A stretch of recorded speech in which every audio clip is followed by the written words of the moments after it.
So Steve, when we met at the start of the season, we were talking about whether Newcastle United would be at the top of the table, whether they would compete. There was a lot of decisions made by Rafa in the summer, but Newcastle are top, and it looks like it's a two-horse race between them and Brighton. Yeah, I mean, we'd said all along, I think in the interview we'd said initially that it's such a tough league, you know, and it's week in, week out, and it's just continuous games. I think the squad's played a big part in it because obviously there's been injuries and suspensions and whatnot. But yeah, I mean, look, you've got Brighton. That's pushing. It's Newcastle and Brighton seem to be swapping places quite a lot, but you've got the other teams as well. That's pushing. You'd have thought it would be one of them teams that probably is champions, but you just never know. I mean, Newcastle's got some really tough games coming up. Some of the other teams that's up there as well. But not only is it about beating them or getting positive results against them, it's the other teams as well. Because we've seen through the season, at times, any team can beat any team. We also spoke at the start of the season about Jamaal Phillips. He was given the captaincy. We questioned whether Rafa had given it to the right person. What's your views now? A few months further forward.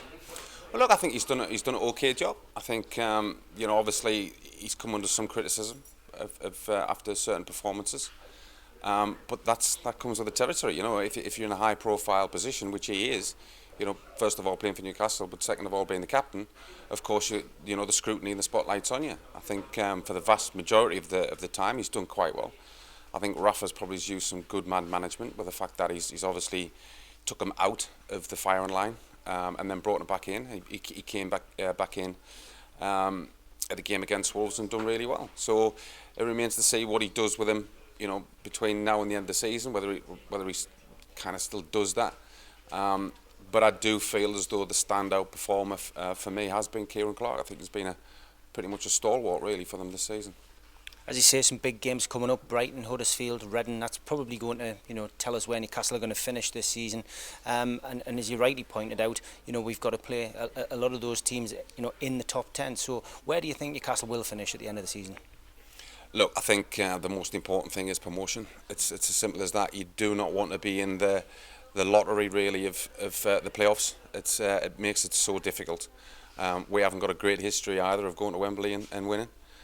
So you'd want to take that out of the equation completely. I think, look, you want to win it. You want to go up as champions.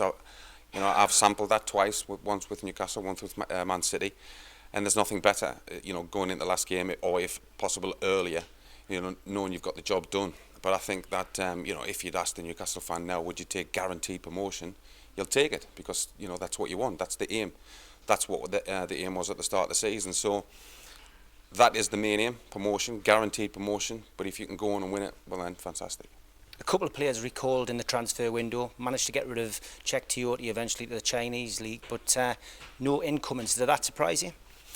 I think it surprised everybody, and I think in particular the manager.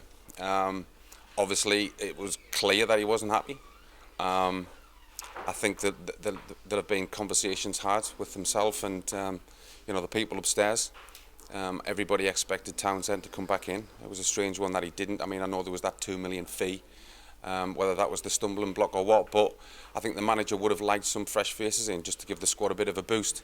As it happens, and as he said, they haven't got them, and they've just got to crack on with what they've got.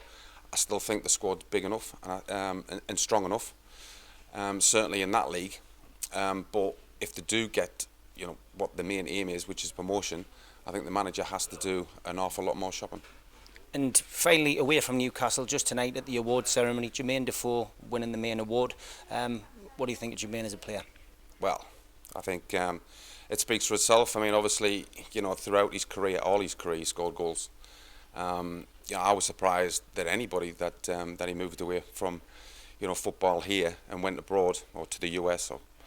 But him coming back, I think, if it wasn't for him, Sunderland would be in a really bad position. I think, the lad scores goals. He's just got the gift of scoring goals. You look at what he also been doing off the field as well, which is amazing. And I think, for the award that he's getting tonight, I mean, for me, there's just one winner. Yeah. And obviously thoroughly deserves it. Great stuff, Steve Howey. Thanks very much. Pleasure.